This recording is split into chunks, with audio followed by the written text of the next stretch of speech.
The stone wolf had been watching over the abandoned cemetery for 300 years, but no one had ever noticed its eyes were closed. Until Alara. She hadn't meant to find the cemetery. In the 3 weeks since her grandmother's funeral, Alara Vance had been walking the property each evening, trying to exhaust herself into something resembling sleep. The Montana mountains turned gold and rust in October, and the dying light stretched long shadows across meadows she'd played in as a child. But she'd never ventured this far north, where the pines grew thick and the old logging road disappeared into brambles. The iron fence emerged from the undergrowth like bones from soil. Most of the posts had tilted or fallen completely, swallowed by decades of wild roses gone to thorns. Alara pushed through a gap where a gate had once hung and found herself standing among the dead. 20 graves, maybe 30. The headstones leaned at drunken angles, their inscriptions worn smooth by wind and time. No one had visited this place in years. Possibly decades. The names that remained were unfamiliar: Blackwood, Ashford, Thorne. Not her grandmother's family, not anyone she'd heard of in the small town 20 miles down the mountain. But the statue made her breath catch. It stood at the far edge of the cemetery, twice as large as any wolf had a right to be. Carved from gray stone that might have been marble once, it crouched over a grave marked only by a flat slab with no name, no dates. The sculptor had captured something beyond anatomy. There was grief in the curve of its spine, devotion in the way its muzzle rested near the earth. Even the fur seemed to ripple, each strand carved with impossible detail. Alara circled it slowly, dead leaves crunching under her boots. The wolf's eyes were closed. It looked like it was sleeping. Or mourning. "Who put you here?" she whispered. The wind stirred the pines. Nothing answered. She came back the next night. And the night after that. It started as curiosity, then became ritual, then became the only thing holding her together. Her grandmother's death had cracked something open in Alara that she couldn't seem to close, some reservoir of loneliness she'd been ignoring for years. The wolf listened. She knew that was ridiculous, knew she was a 32-year-old woman talking to a statue in an abandoned cemetery, but the wolf listened in a way that no one else did. It didn't interrupt. It didn't offer solutions. It just sat there in its eternal vigil, keeping watch over whoever lay in that unmarked grave. "I called off my engagement," she told it one night in early November, her breath fogging in the cold air. 3 months ago. Everyone thinks I'm having some kind of breakdown. Maybe I am. But David he kept telling me who I should be. What I should want. And I realized I'd spent 4 years slowly disappearing. The wolf's closed eyes seemed less like sleep now and more like patience. Gran was the only one who understood. Alara pulled her coat tighter. "She told me once that some people spend their whole lives running from themselves. She said the brave ones stop running, even when it hurts." Her grandmother had been fierce and strange, a woman who'd lived alone on this mountain for 40 years after her husband died. The family called her eccentric. The townspeople called her worse things, though never to her face. She'd left Alara everything: the cabin, the land, the truck that barely ran. And a letter Alara hadn't been able to finish reading because Gran had started it with "There are things I should have told you while I was alive." Alara wasn't ready for more revelations. She had enough to carry. The weeks wore on. The trees shed their leaves. Snow began to dust the higher peaks. Alara's mother called to ask when she was coming home. Her sister texted to say this hermit phase wasn't healthy. David's lawyer sent papers to sign regarding the apartment lease they'd broken. She ignored all of it.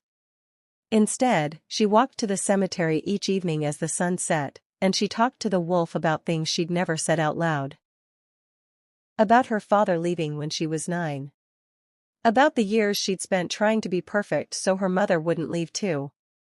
About the dreams she'd buried under other people's expectations, the art she'd stopped making, the stories she'd stopped writing, the woman she'd stopped being somewhere along the way. "I don't know who I am anymore," she admitted one night, her voice barely a whisper. "I came here thinking I'd figure it out. But I'm just lost." The wolf sat in its eternal stillness. Stone and silence. Yet somehow, impossibly, she felt less alone. On the 1st of December, she finally opened her grandmother's journals. There were dozens of them stacked in a cedar chest, leather-bound and filled with grand sharp handwriting.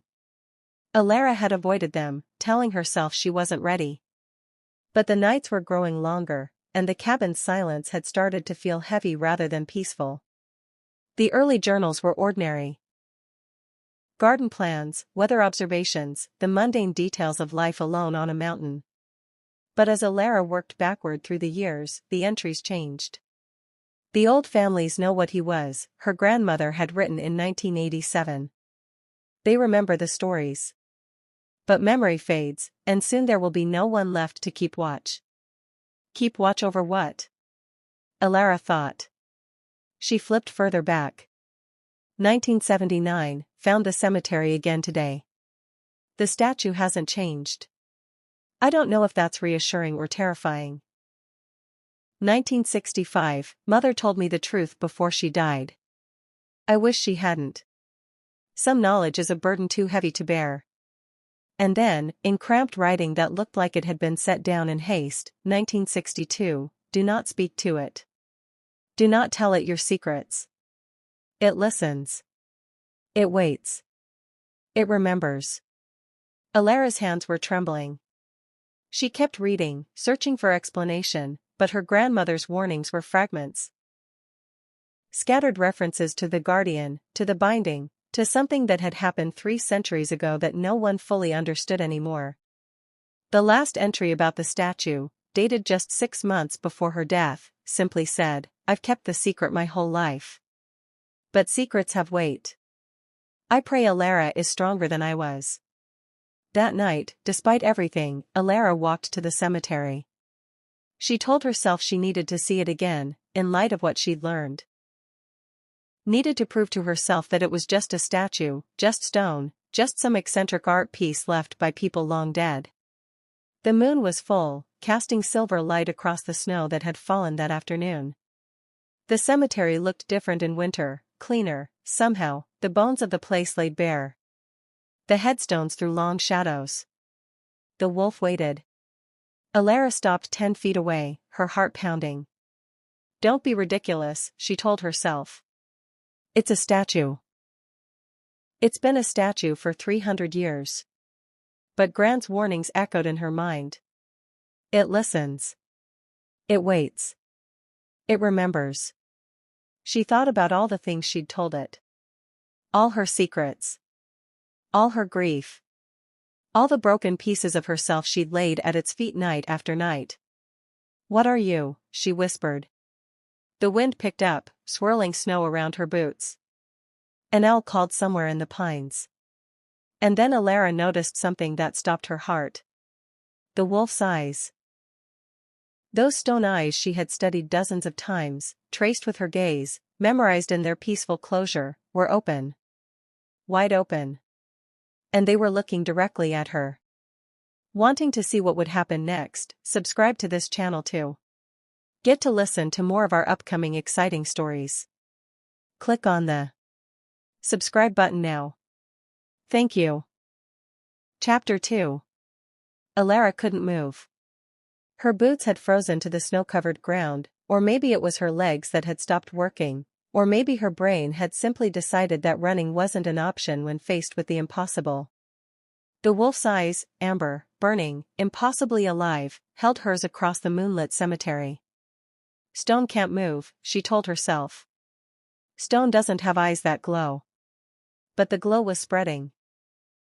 Thin lines of golden light traced through the wolf's carved fur like cracks in a shell, pulsing with a rhythm that matched her own terrified heartbeat.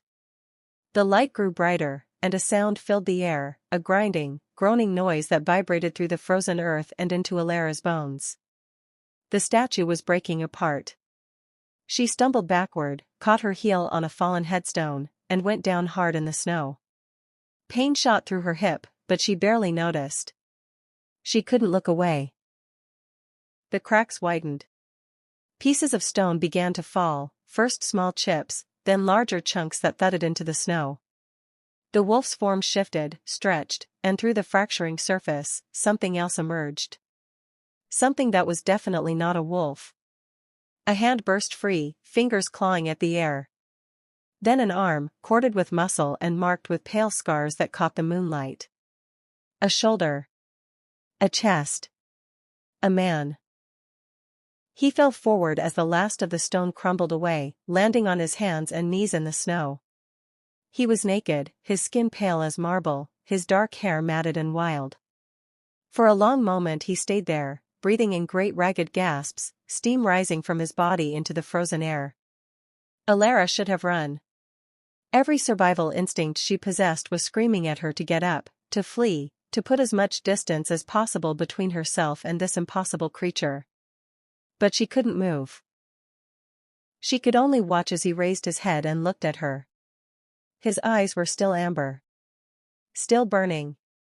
And there was nothing human in them at all. He moved faster than she could track. 1 second he was on the ground, the next he was crouched over her, one hand wrapped around her throat, his lips pulled back from teeth that were too sharp, too long. A growl rumbled through his chest, vibrating against her where his body pressed hers into the snow. "Who sent you?" His voice was rough, cracked from centuries of disuse. "What new torment is this?" Alara couldn't answer. Couldn't breathe. Black spots danced at the edges of her vision. But then something changed. His nostrils flared. The pressure on her throat eased slightly as he leaned closer, inhaling deeply at the curve of her neck. The growl died in his chest, replaced by something that sounded almost like a whimper. "No," he whispered. "No, it can't be." He released her so suddenly that her head cracked against the frozen ground. She gasped for air, coughing, scrambling backward through the snow until her back hit a headstone. He had retreated too, crouched several feet away, staring at her with an expression that had shifted from murderous to devastated. "You smell like her." His voice broke on the words. "You smell like Rowena." It took nearly an hour before either of them could form coherent sentences. Alara sat with her back against the headstone, her grandmother's heavy coat wrapped tight around her, watching the man who had been Stone. He'd found a gray blanket of dead leaves and wrapped it around his waist, a small concession to modesty that seemed almost absurd given the circumstances. He sat across from her, keeping his distance. The predatory blankness had faded from his eyes, replaced by something rawer. Confusion. Grief. The look of someone who had woken from a nightmare only to find reality was worse. "How long?" he asked. His voice was steadier now, though still rough. "I don't know what you mean. How long have I been?" He gestured at himself, at the pile of rubble that had been his prison. "How long?" Alara thought about her grandmother's journals. The warnings dated back decades. The townspeople's stories went back further. 300 years, she said. Give or take. He closed his eyes. When he opened them again, something had hardened in his expression. "Then everyone I knew is dead." "Who are you?" "Cale." The name seemed to cost him something. "Cale Thornwood. I was Alpha of the Thornwood Pack." A bitter laugh escaped him. 300 years ago, apparently. Alpha. Alara tested the word. "You mean like, werewolves?" The look he gave her was almost pitying. "You don't know." "Of course you don't. You're human." He inhaled again, that same deep breath that had stopped him from killing her. "Mostly human." What does that mean? But he didn't answer. He was looking past her now, at the nameless grave where his statue had stood for 3 centuries. "She's buried there," he said softly. "Rowena. My mate. My brother killed her the same night he cursed me. Made me watch while he..." He stopped. Swallowed. "Made me watch. Then he turned me to stone and left me to guard her grave for eternity. That was my punishment. To spend forever looking at her death." Alara felt something twist in her chest. "Why? Why would your own brother do that? Because he wanted what I had. The pack. The territory. Cale's jaw tightened. Her. He wanted her most of all. And when he couldn't have her, he decided no one would. The curse, Elara said slowly. How did you break it? I didn't. His amber eyes fixed on her. You did. The curse was supposed to be eternal. Only the voice of my true bloodline could wake me. His gaze traveled over her face, cataloging features. You have her eyes. Her cheekbones. When you spoke to me. He trailed off. Every night for months, you spoke to me. Your voice called to something in the stone. Something that remembered. That's impossible.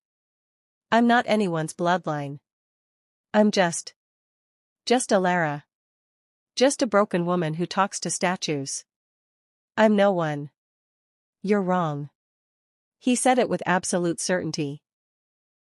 You carry her blood. Her essence.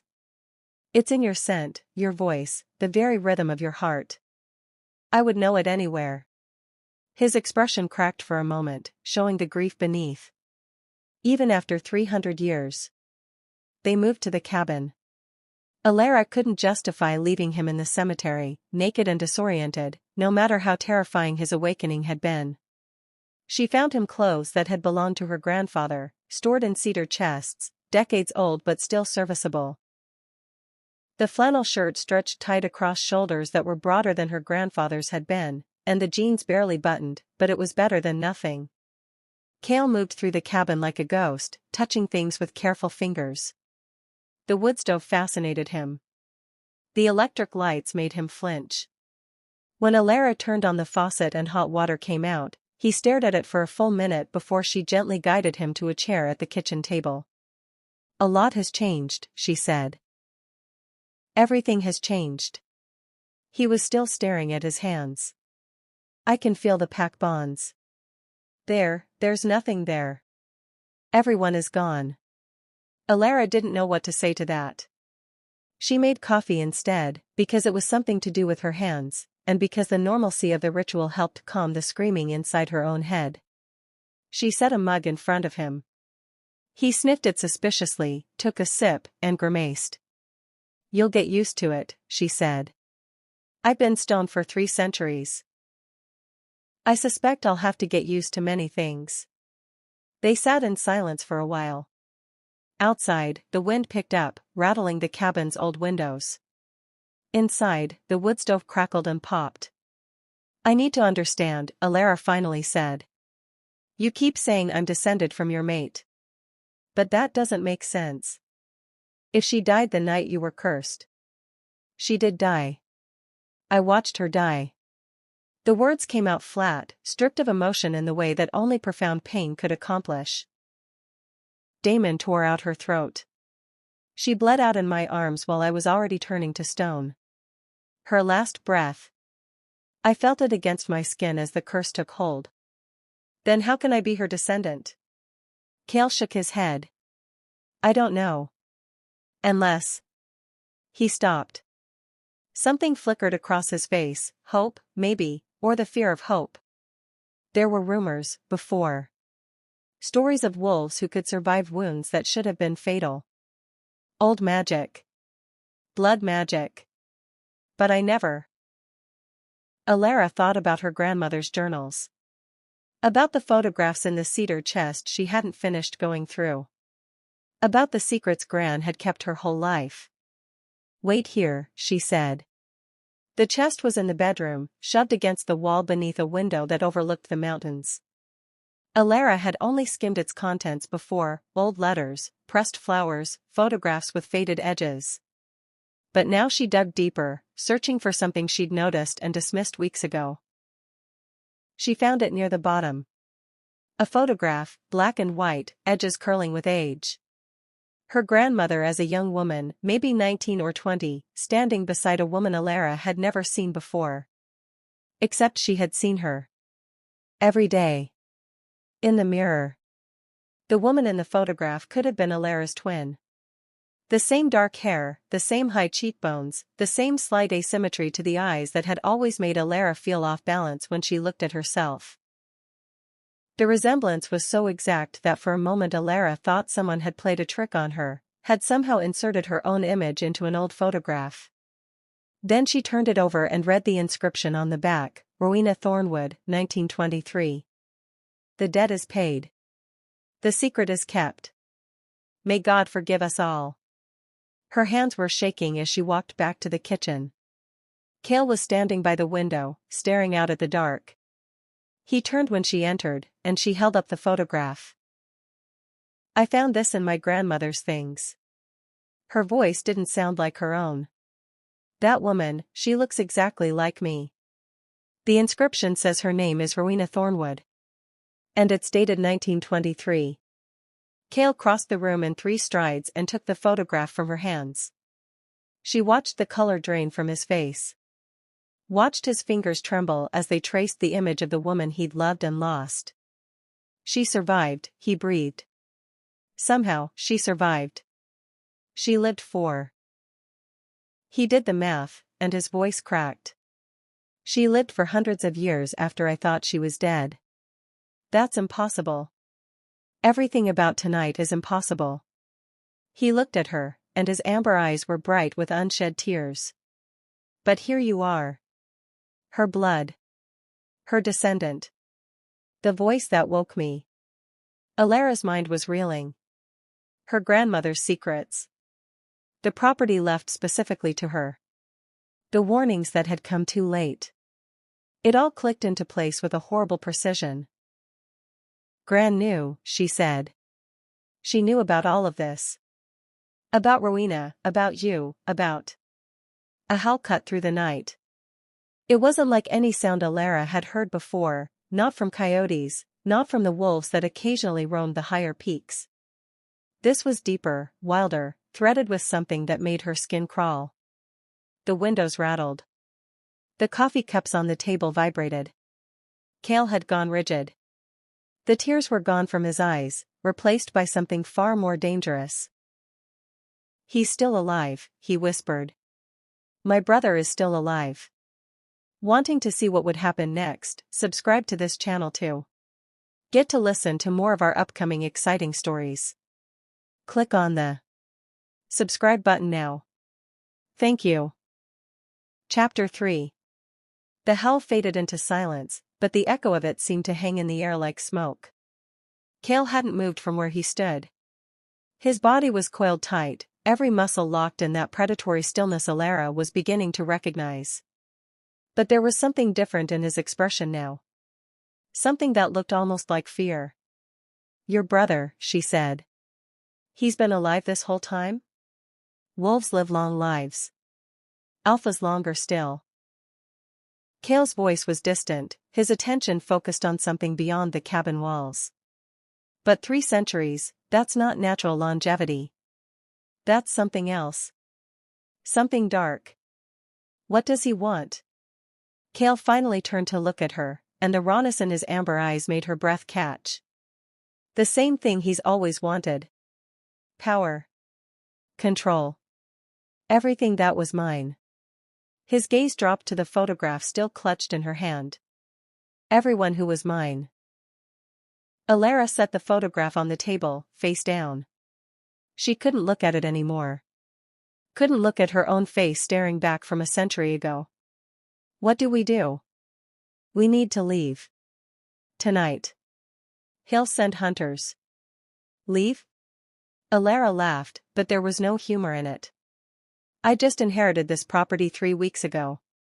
My grandmother left it to me specifically. I'm not running away because of some hell in the dark. That hell was a call. A signal to every wolf loyal to my brother within 100 miles. They'll be here by dawn. Cale moved toward her, and despite everything, Alara felt herself tense.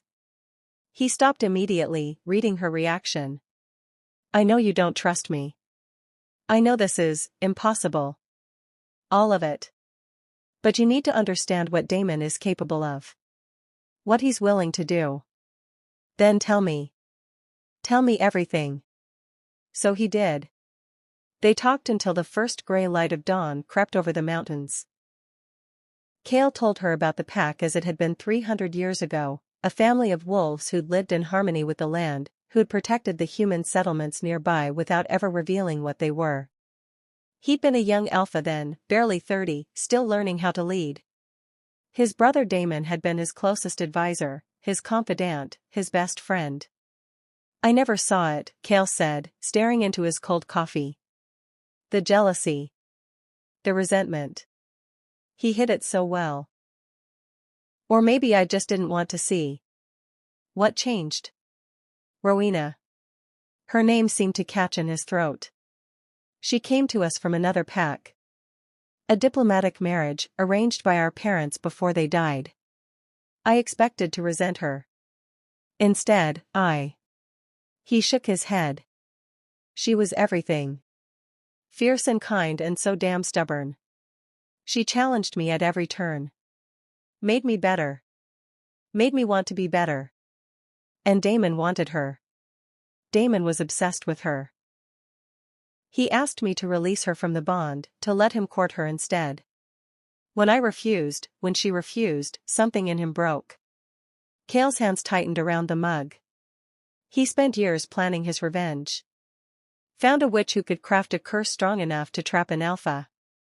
Gathered followers who resented my leadership. And on the night of the winter solstice, when the pack was celebrating, he struck. Alara thought about her grandmother's journals. The warnings. The secrets. The curse. You said only your bloodline could break it. That's what the witch told him. He thought it was perfect irony, the only thing that could free me was the one thing he'd destroyed. Kale's jaw tightened. But Rowena didn't die. Somehow, impossibly, she survived. She lived. She had children, grandchildren, and somewhere in that line. My grandmother. Alara felt the pieces clicking together. She knew. She's known her whole life. She must have.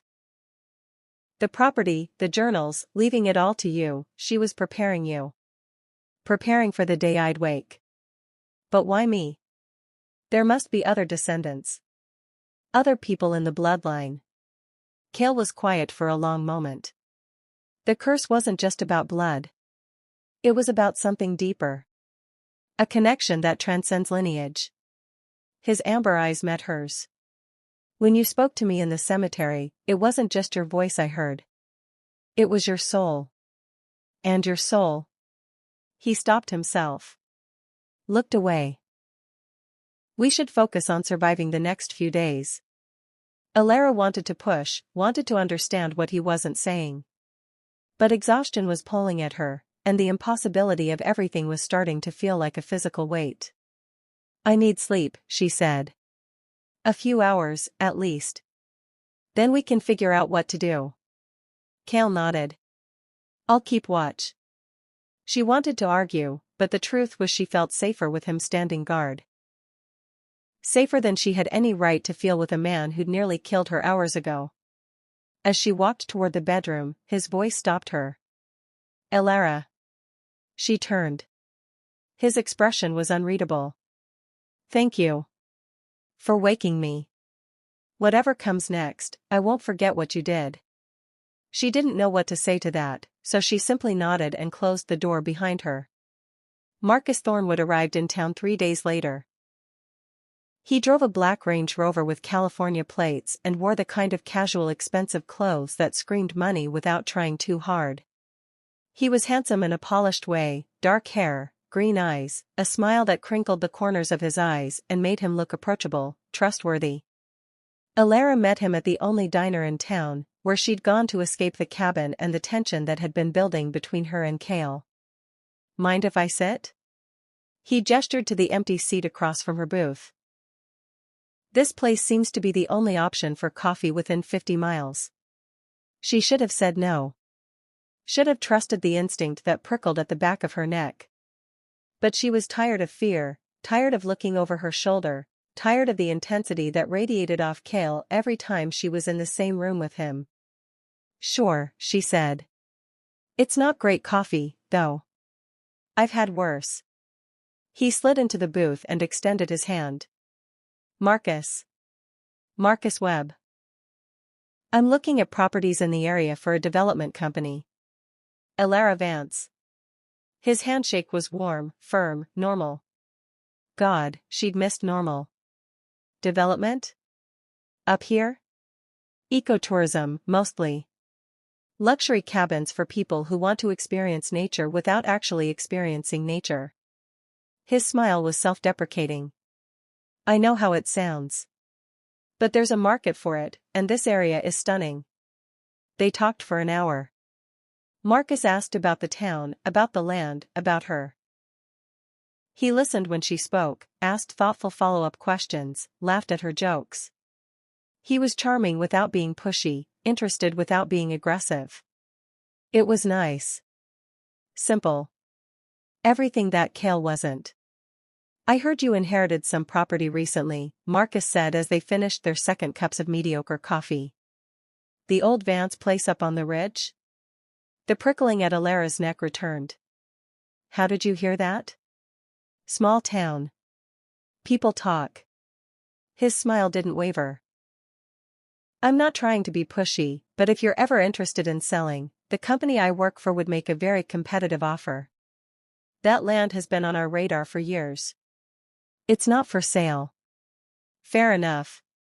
He held up his hands in good-natured surrender. But if you change your mind, I'll be in town for a few weeks. Staying at the motel on Route 12. He pulled a business card from his wallet and slid it across the table. No pressure. Just an option. Alara took the card. Looked at his easy smile, his guileless green eyes. I'll think about it, she said. Cale was waiting on the porch when she got home. Where were you? The question came out sharp, almost accusatory, and Alara felt her temper flare. In town. Getting coffee. Is that allowed? There's a new wolf in the area. I caught his scent this morning. Cale's expression was tight. He's been watching the property. A wolf? Or do you mean a werewolf? Alara was still getting used to the distinction. Both. He's one of Damon's. Cale's eyes narrowed. Did you meet anyone in town? Anyone new? Alara thought about Marcus. His easy smile. His convenient questions about her property. No, she said. No one. She didn't know why she lied. Maybe because she was tired of being told what to do, what to fear, who to trust. Maybe because some petty part of her wanted something that was hers, something that existed outside the chaos that had consumed her life since the cemetery. Cale studied her for a long moment. She couldn't tell if he believed her. You need to be careful, he finally said. Damon doesn't send ordinary wolves. He sends his best. His most dangerous. He paused. His most charming. I'm not an idiot. I never said you were. But you're human. You don't understand how wolves operate. How they manipulate. How they what? Claim people as property? The words came out harsher than she intended, fueled by exhaustion and frustration and 3 days of being treated like a fragile thing that needed protecting. I'm not your dead mate, Cale. I'm not anyone's property. You don't get to control where I go or who I talk to. Something flickered in his amber eyes. Pain, maybe. Or anger. I'm not trying to control you. Then stop acting like you own me. Stop looking at me like I'm something you lost and found again. I'm a person. My own person. Whatever connection you think we have, it doesn't give you rights over my life. She pushed past him into the cabin, slamming the door behind her. In a motel room on Route 12, Marcus Thornwood picked up his phone. His father answered on the first ring. Report. I made contact. She's suspicious but lonely. Isolated. The stone wolf is with her, but he's weak. I could smell it on the air around the property. He can barely hold his human form. Good. Damon's voice was cold, controlled. The curse took its toll. He'll be useless for weeks, maybe months. That gives you time. Time for what, exactly? Marcus kept his voice neutral, but he already knew the answer. He'd known since his father had sent him on this mission with specific instructions. She carries the Thornwood bloodline. True bloodline, traced back to Rowena herself. If I can claim her, produce an heir through her. Damon let the implication hang. No one would be able to challenge my legitimacy. Not the old families, not the council, not anyone who remembers what I did to take this throne. And if she won't come willingly? A pause. When Damon spoke again, his voice had dropped to something darker. Then you bring her anyway. There are ways to make a woman compliant. Ways to ensure she serves her purpose whether she chooses to or not. Marcus thought about Alara in the diner. Her sharp wit. Her guarded eyes. The sadness underneath her defiance. Understood, he said. The line went dead. That night, unable to sleep, Alara found herself drawn back to her grandmother's things. She'd been through most of the journals, most of the photographs, most of the letters. But something nagged at her. A feeling that she'd missed something important. The old desk in the corner of the bedroom had been her grandmother's. Alara had gone through its drawers weeks ago, finding nothing but stationery and dried-up pens. But tonight, running her fingers along the inside of the bottom drawer, she felt something catch. A seam. Almost invisible. She pressed down, and a false bottom popped loose. Inside was a single journal, smaller than the others. Newer. The handwriting on the first page was shaky, written in the trembling hand of someone who knew she was dying. To my darling Alara, it began. If you're reading this, then the wolf has awakened. And that means you need to know the truth. The whole truth. The truth I've spent my entire life protecting you from. Alara's hands were trembling as she turned the page. You are not just Rowena's descendant. You are Rowena. I don't mean metaphorically. I don't mean spiritually in some abstract sense. I mean that Rowena Thornwood's soul never passed on. When she survived Damon's attack, when she somehow healed from wounds that should have been fatal, something happened. Something the old magic couldn't explain. Her soul became untethered. It passed from mother to daughter, grandmother to granddaughter, waiting. Waiting for what, I never knew. Until I began to research the curse. Until I understood. The curse required Cale's true bloodline to break it. But Rowena wasn't his blood. She was his mate. His soul's other half. The curse couldn't be broken by blood alone, it required the one soul that was bound to his across lifetimes. Your soul, Alara. You are his mate. You have always been his mate. Rowena's soul has been living inside our bloodline for 3 centuries, waiting for the moment when it could wake him. Waiting inside you. The journal fell from Alara's numb fingers. She stared at the wall. At her reflection in the dark window. At the face that wasn't just her face anymore. Everything she thought she knew about herself had been wrong. She wasn't Alara Vance, ordinary woman, grieving granddaughter, recently single and figuring out her life. She was something else. Someone else. A soul that had been waiting 300 years for its other half. And that soul was stirring inside her now, waking up, reaching toward the man in the next room with a recognition that terrified her. Because she could feel it. Could feel her. Rowena. A presence at the edges of her consciousness, familiar and foreign at once. And Rowena remembered everything. If you're still listening to this story up to this point, why don't you subscribe to this channel to continue getting impactful daily stories like this? We would be most grateful if you can do that to help boost this video to reach everyone. Thank you. Chapter 4. Alara didn't sleep that night. She sat on the edge of her grandmother's bed, the journal open in her lap, reading the words over and over until they stopped making sense. Until they became just shapes on a page, meaningless symbols that couldn't possibly be describing her life. You are his mate. You have always been his mate. She pressed her palms against her eyes until she saw stars. This wasn't real. Couldn't be real. She was Alara Vance, 32 years old, former marketing coordinator, amateur painter, woman who couldn't keep a houseplant alive. She wasn't the reincarnated soul of a werewolf's murdered mate. But even as she thought it, she felt something stir inside her. A presence that had always been there, she realized now. She'd just never known what to call it. The dreams. God, the dreams. She'd had them her whole life. Running through forests at night, the moon bright overhead, her body moving with a power and grace she'd never possessed in waking hours. The scent of pine and snow and something wild that made her heart race. And always, always, the feeling of searching for something she'd lost. Someone she'd lost. She'd told her therapist about them once, years ago. Had been assured they were just stress manifestations, her subconscious processing anxiety through vivid imagery. Her therapist had been wrong. A soft knock at the door made her jump. Alara? Cale's voice, rough with concern. I can hear your heartbeat. Something's wrong.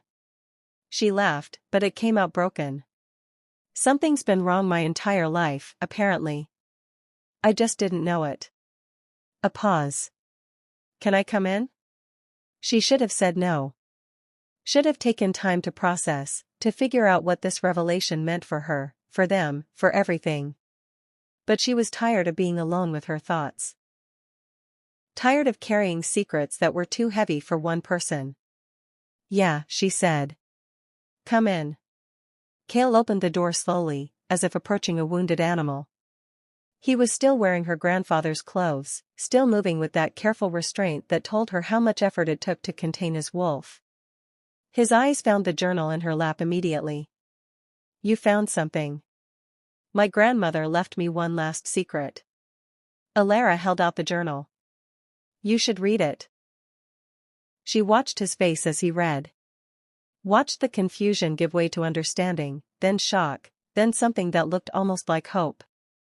When he finished, his hands were trembling. Rowena, he breathed. She's been here. All this time, she's been inside me.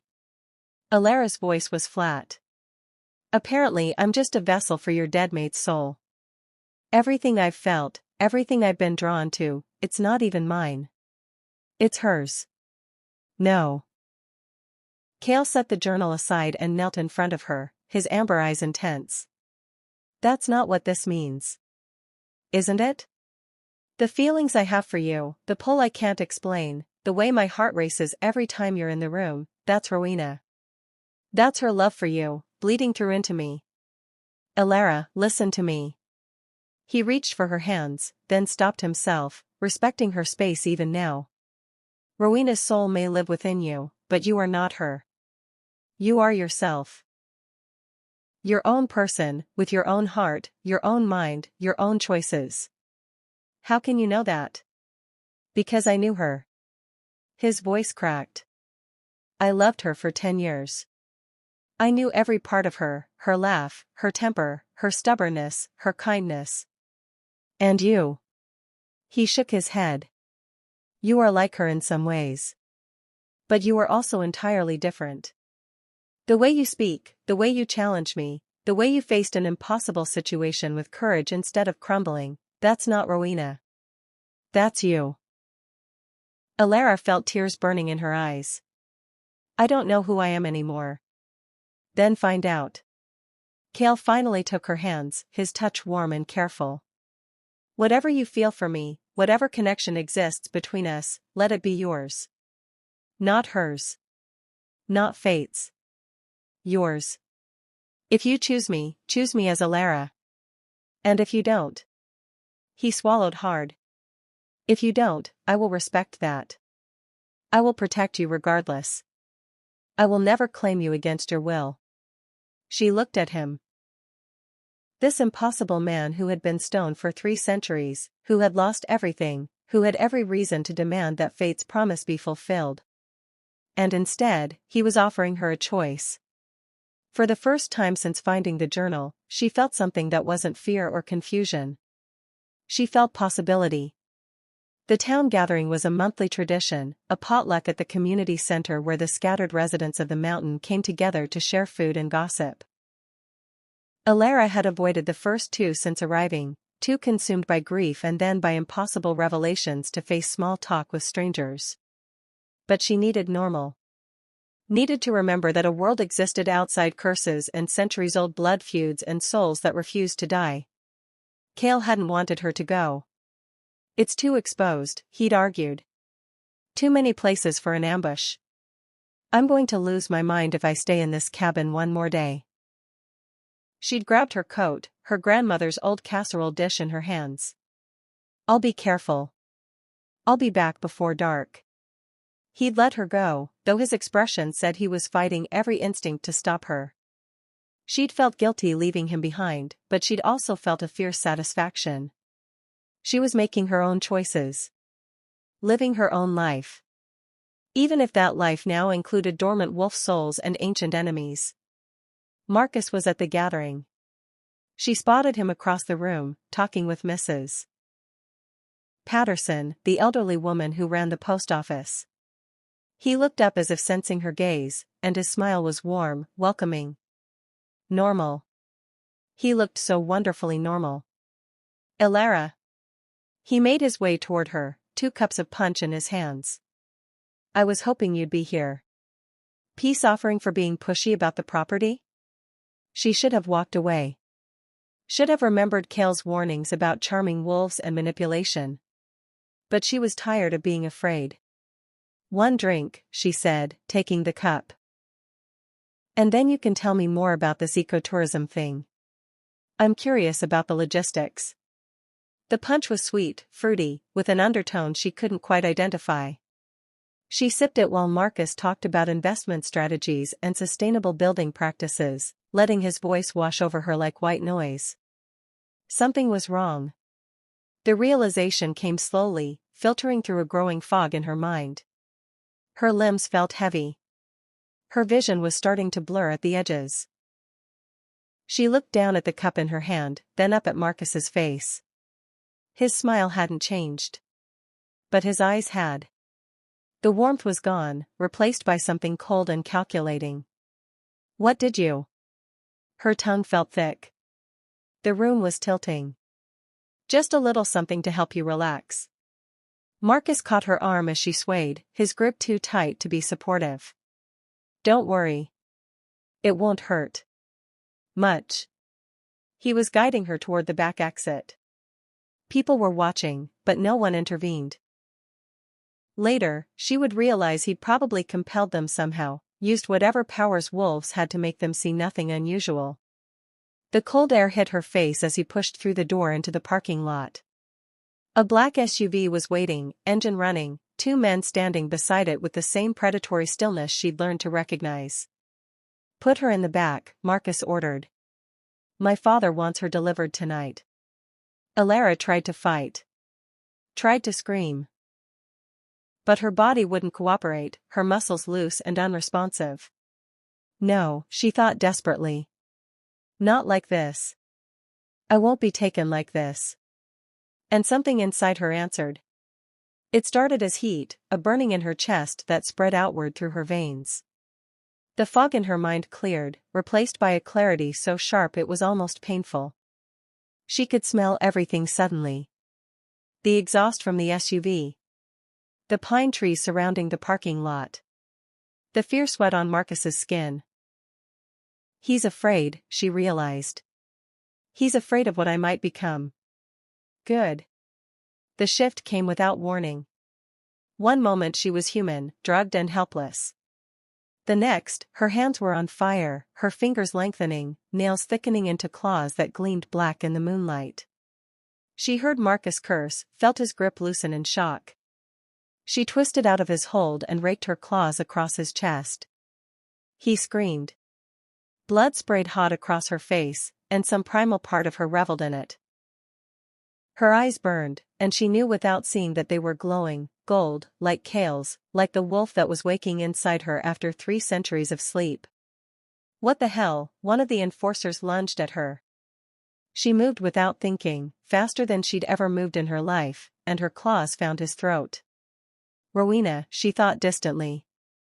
This is Rowena. This power, this violence, this absolute certainty. But no. This was her. This was Alara, refusing to be taken, refusing to be used, refusing to be anyone's victim. Marcus was back on his feet, his wounds already healing, his own eyes starting to glow.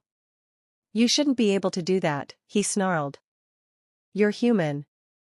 Apparently not. She felt Cale before she saw him. Felt him through some connection she hadn't known existed, a thread of awareness that linked her mind to his. He was coming. He was coming fast. And he was furious. The second enforcer had circled behind her. She spun to face him, but she was tiring now, the partial shift draining energy she didn't have. The drug was still in her system, fighting against the wolf that had awakened. Cale burst from the tree line in wolf form. Even weakened, even diminished, he was terrifying. His wolf was massive, black as midnight, moving with a speed that blurred the air around him. He hit the second enforcer like a freight train, and the sound of bones breaking echoed through the parking lot. But there were more of them now. They emerged from the SUV, from the shadows, 5 wolves against 1 weakened alpha and 1 woman who could barely stand. Cale. Alara's warning came too late. A wolf caught him from the side, teeth sinking into his flank. He twisted, snapped, killed, but another was already on him. And another. They were dragging him down through sheer numbers.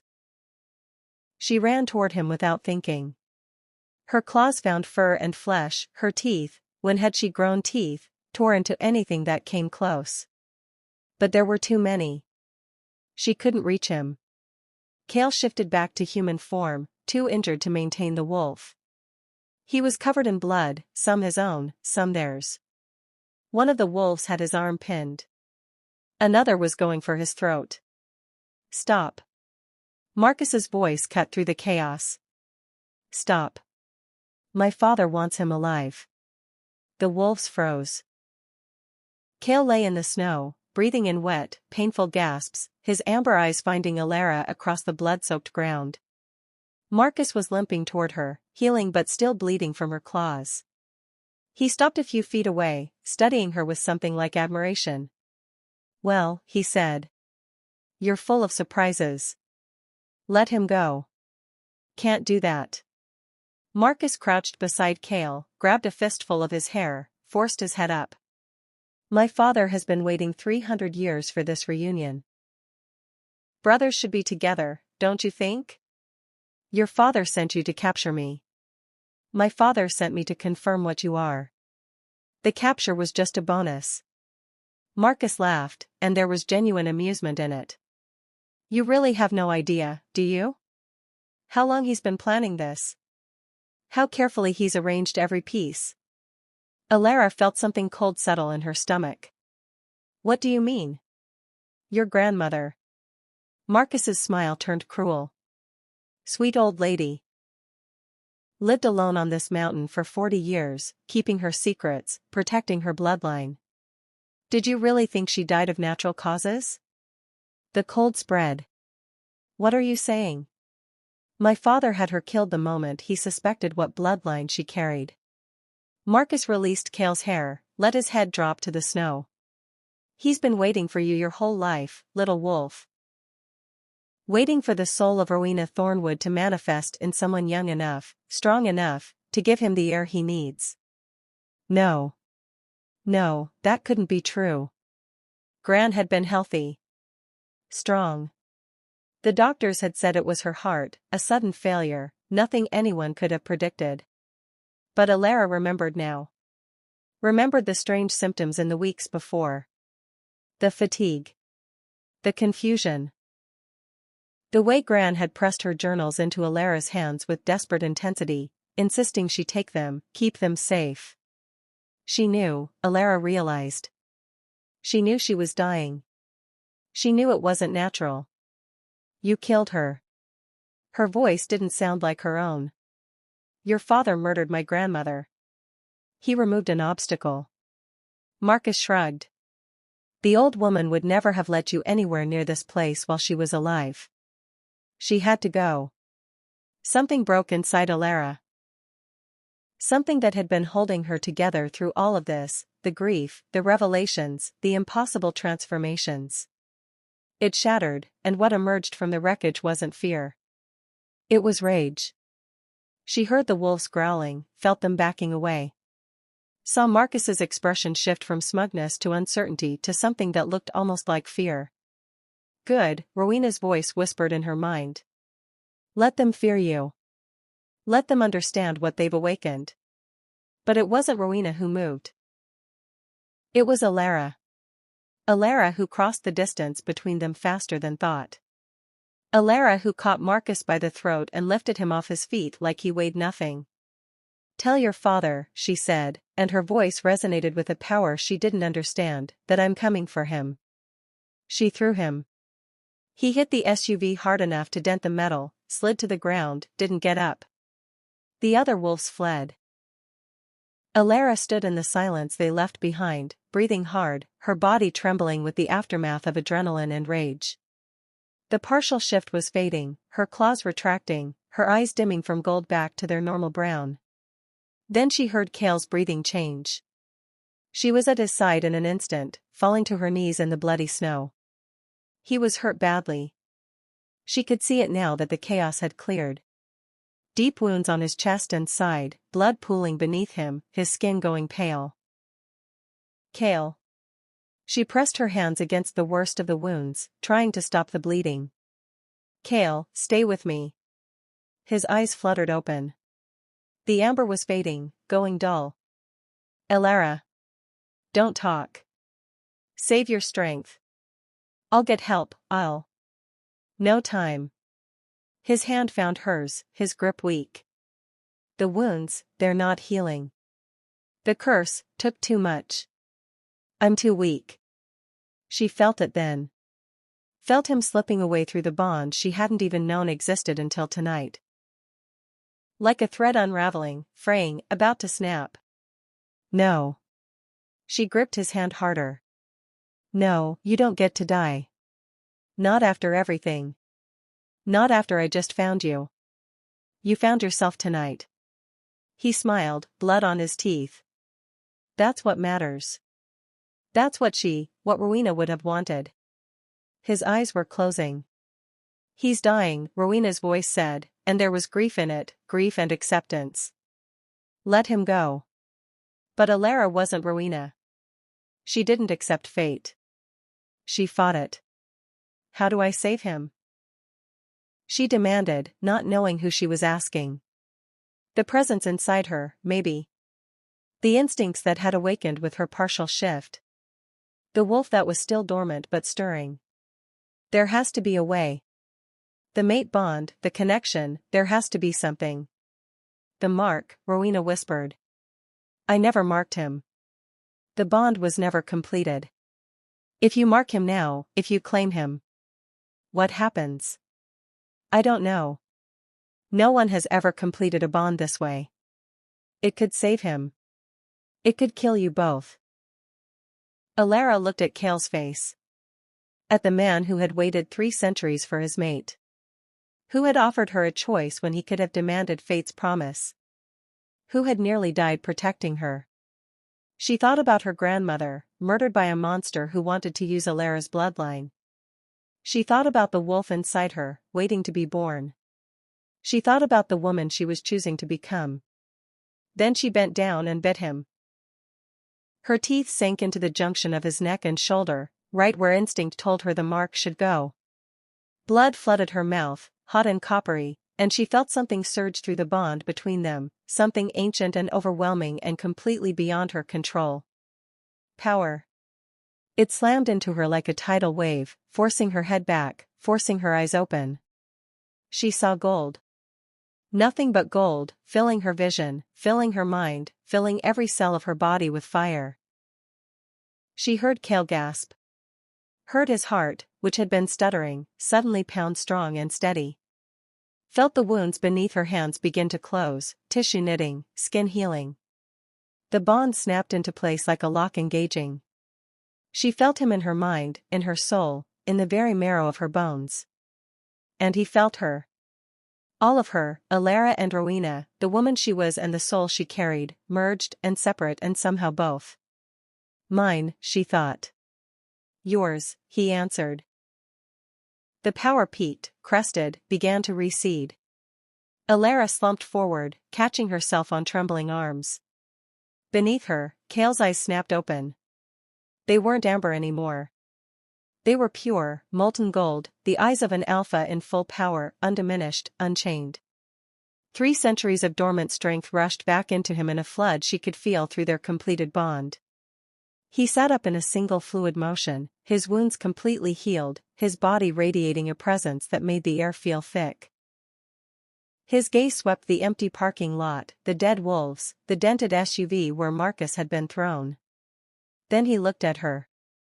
You marked me, he said. His voice was different now. Deeper. Resonant with an authority that demanded obedience. You were dying. You saved my life. You saved mine first. He reached for her, cupped her face in his hands. The gold in his eyes burned with an intensity that should have frightened her.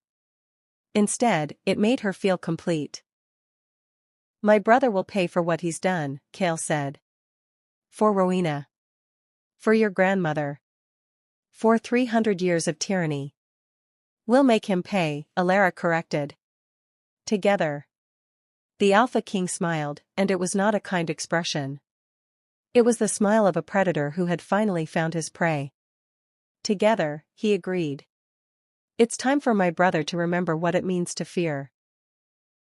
Thank you for watching this video. Subscribe, like and share this video to continue listening to this type of story daily and also, to appreciate this community too. I would like to hear your wonderful opinion about this story. Please comment below.